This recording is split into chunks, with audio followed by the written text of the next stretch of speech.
Good morning, students. Welcome to Adiyaman Metric Higher Secondary School Ootangarai online class. Plus 2 English, Chamachir Kalvi, Unit 4, Non-Detail, The Midnight Visitor by Robert Arthur, prepared and presented by A. Venkatesan, Department of English. The author. Robert J. Arthur, Jr., born in November 10, 1909, died in May 2, 1969, was a writer of speculative fiction and specialized in crime fiction and mystery fiction. He was known for his work with the Mysterious Traveler radio series and for writing The Three Investigators, a series of young adult novels. Arthur was honored twice by the Mystery Writers of America with an Edgar Award for Best Radio Drama. He also wrote scripts for television. He died in Philadelphia, USA at the age of 59. Okay, can you understand what I said? Now let us discuss who are the involving characters. Asabel, a secret agent, Fowler, a young writer, Max, the spy, both Asabel as well as Max, the rival. Spy, rival means competitor. Henry, the waiter. Asabel did not fit any description of a secret agent. As here, this line explained, Asbel was a secret agent. Fowler had ever read. Here, Fowler is a writer. He would like to know something about Asbel, okay, his personal life. Following him down the musty corridor of the gloomy French hotel, because Asbel stayed in French hotel on 6th top of the floor, a small room. French hotel where Asbel had a room. Fowler felt let down.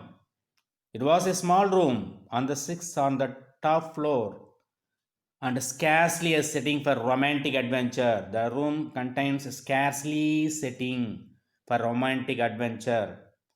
Asbel was, for one thing, fat, very fat. And then there was his accent. Though he spoke French and German passably, passably means fairly, very fairly. He spoke both French and German very fairly. He had never altogether lost the American accent he had brought to Paris from Boston 20 years ago. That is, 20 years ago, Asbel came from Boston and settled Paris. You are disappointed, Asbel said wheezily over his shoulder. Here his shoulder refers to the writer, Fowler. You were told that I was a secret agent. You refers to, that is, Fowler told that I refers to Asbel, a secret agent, a spy dealing in espionage and danger. Espionage, that is practice of spying and danger. You visited to meet me. Here the writer would like to meet Asbel to know about his personal life. Because you are writer, young and romantic. Young writer and a romantic writer. Envisioned mysterious figures in the night. The crack of pistols, drugs in the wine. Instead, you have spent a dull evening. Here, the Asbel insists, the writer, you came here only the dull evening. He expected some other time. Okay, that is, he mentioned a pistol and drugs. You have spent a dull evening in a French music hall with a sloppy fat man, Asbel, who instead of having messages slipped into his hand, by a dark-eyed beauty gets only a prosaic telephone call, making an appointment in his room. Here, this para explained the writer Fowler would like to meet the Asbel spy to know something about his personal life and his detective agent. You have been bored because the writer came only evening times. He felt very bored. The fat man chuckled to himself. Here, fat man refers to Asbel. As he unlocked the door to his room and stood aside to let his frustrated guest enter. The guest refers to whom? Guest, the writer. You are disillusioned, that is, you are disappointed because the room contains only very small. He came only the evening time, so that's why he mentioned. Asbel told him, but take cheer, my young friend. But take cheer, my young friend. Young friend refers to the writer. Presently, you will see a paper, a quite important paper for which several men and women have risked their lives. Come to me someday soon. That paper may well affect the course of history. In that thought is drama, is there not? As he spoke, Asbel closed the door behind him.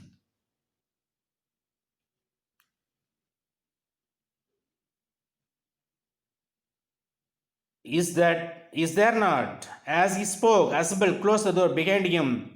Then he switched on the light while both of them entered the room and Asbel closed the door and switched on the light.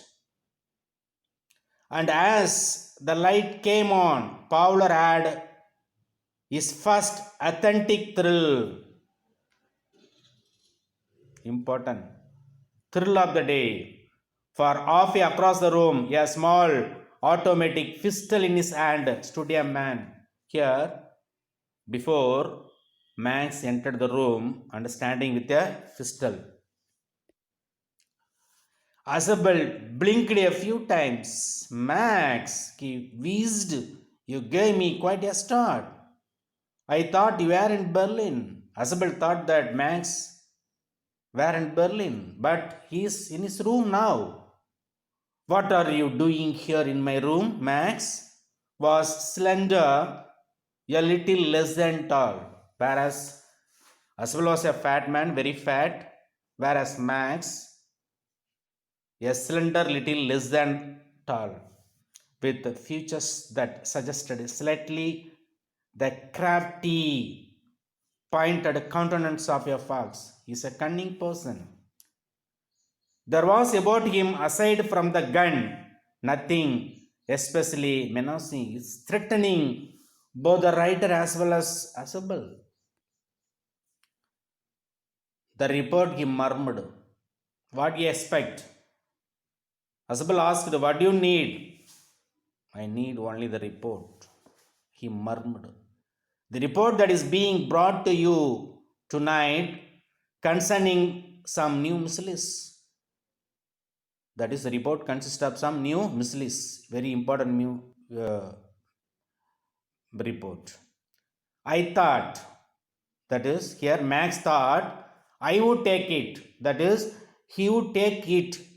It refers to the report consists of new missiles. From you. You refers to Asbel. Max said that it will be safer in my hands than yours. The report will be safer in Max than Asbel. Can you understand? Asbel moved to an armchair and sat down heavily. I am going to raise the devil with the management this time, and you can bet on it, he said grimly, because you don't know how he came. Even though that room contains no balcony, Asbel himself create a presence of mind. He said that the room contains some Falguni. How he came? Thus questions arises. This is the second time in a month that somebody has got into my room.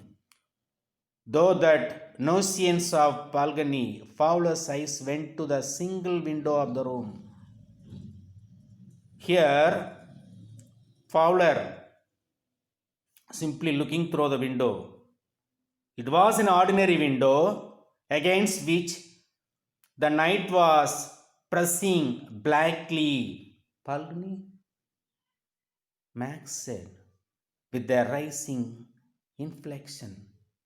No, a passkey.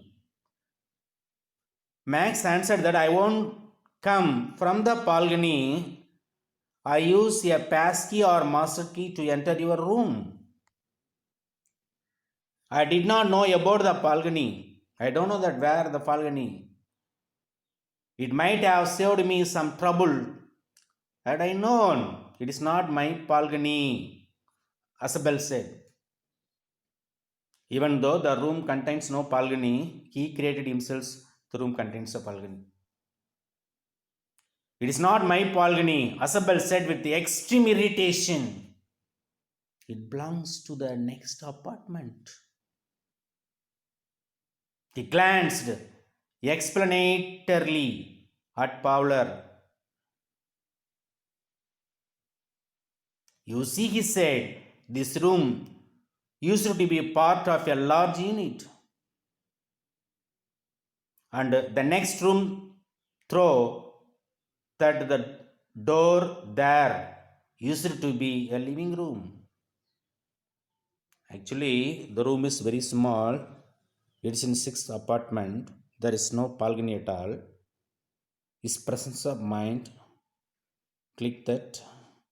He diverted Max's direction so that he created himself. The room contains a balcony. Okay. It had the balcony which extends under my window now. You can get onto it from the empty room 2 doors down, and somebody did last month. The management promised to block it off, but they haven't. Max glanced at Fowler. That is the another spy. Max glanced at Fowler. He looked at Fowler, who was standing stiffly not far from Asbel, and waved the gun with a commanding gesture. His only gesture. He won't spoke any words. So that now Max is ready to move to the balcony. Please sit down, he said. We have to wait half an hour. Please sit down, he said. Max said that. Please sit down. We have to wait half an hour, I think. The both line said by Max. 31 minutes, Asbel said moodily. No, 31 minutes. The appointment was for 12:30. I wish I knew how you learned about the report, Max. The little spy smiled evilly. The little spy refers to Max. And we wish we knew how your people got the report. But no harm has been done. I will get it back tonight. I will get it. That is, Max will get it. Get the report consist of Miss Liz back tonight. That night. What is that? Who is at the door? Here, the waiter knocking the door. Fowler jumped at the sudden knocking at the door. The writer Fowler jumped the sudden knocking because he feared that. Asbel just smiled. That will be the police, he said. There is no police at all. And this is the second time his presence of mind clicked. I thought that such an important paper, that is, the report consists of some miscellaneous, it's important paper. So, Asabel needs some extra protection. I thought that's an important paper as one we are waiting for should have a little extra protection. I told them to check on me to make sure everything was all right. So he expecting that is report, important report, consists of some miscellaneous, so that he thought that he need extra protection. That's why he arranged a police. He said that, but there is no police. Only the waiter is waiting at the door. I told them to check on me to make sure everything was all right. Max bit his lip nervously. The knocking was repeated. The knocking repeated again and again. So Max bit his lip nervously. Max feared that what is going to happen. What will you do now? Asabel asked. Max, what will you do now? Asabel asked.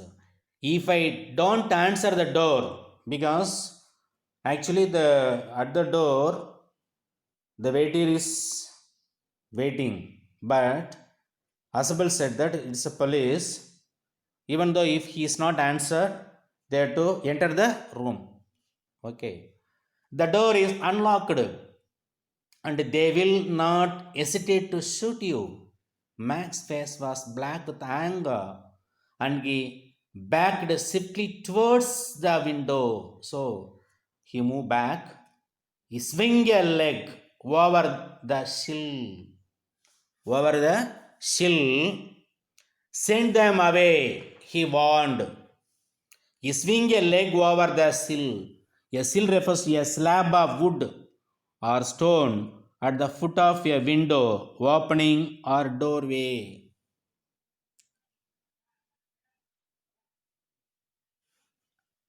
Send them away, he warned.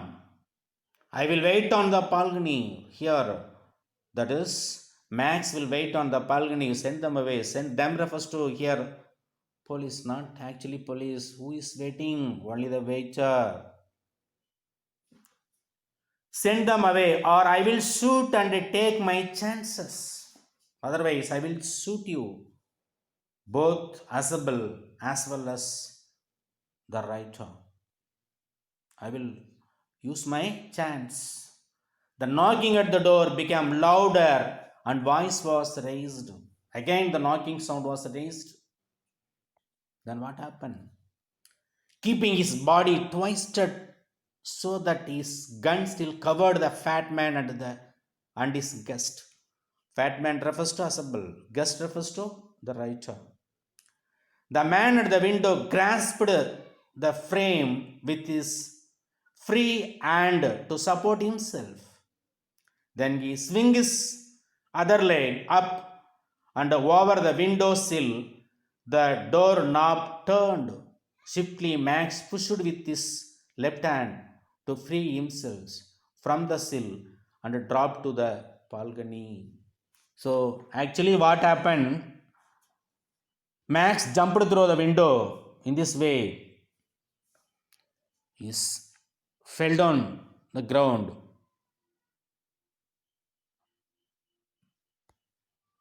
And then he dropped a screamed once shrilly. Make a big noise. Screamed once shrilly. The door opened and the waiter stood there with a tray, a bottle, and two glasses. Here is a drink order when you return, sir, he said. And set the tray on the table, deftly uncorked the bottle, and left the room white faced. Fowler stared after him, but he stammered, "The police." There were no police, Asabel sighed. Fowler said, "You are told that the police were waiting at the room. They were knocking, but how it is possible the waiter is coming inside?" Asabel smiled and said that there is no police at all, only the waiter. Only Henry, whom I was expecting, but won't. That man out on the balcony? Fowler began. No, said Asabel. He won't return. You see, my young friend, there is no balcony at all. So actually, his presence of mind clearly said that. His presence of mind clearly said that there is no balcony in that room. He created himself. The room contains balcony.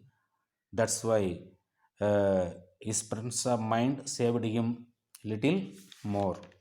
So next, what happened? How we conclude? The presence of mind is unjustified in the absence of thought. The presence of mind is unjustified in the absence of thought. So the moral, most of life's actions are within our reach, but decisions take only willpower. Then the criminal is a creative artist, the detective only the critic. The detective only the critic. Thank you for watching this video.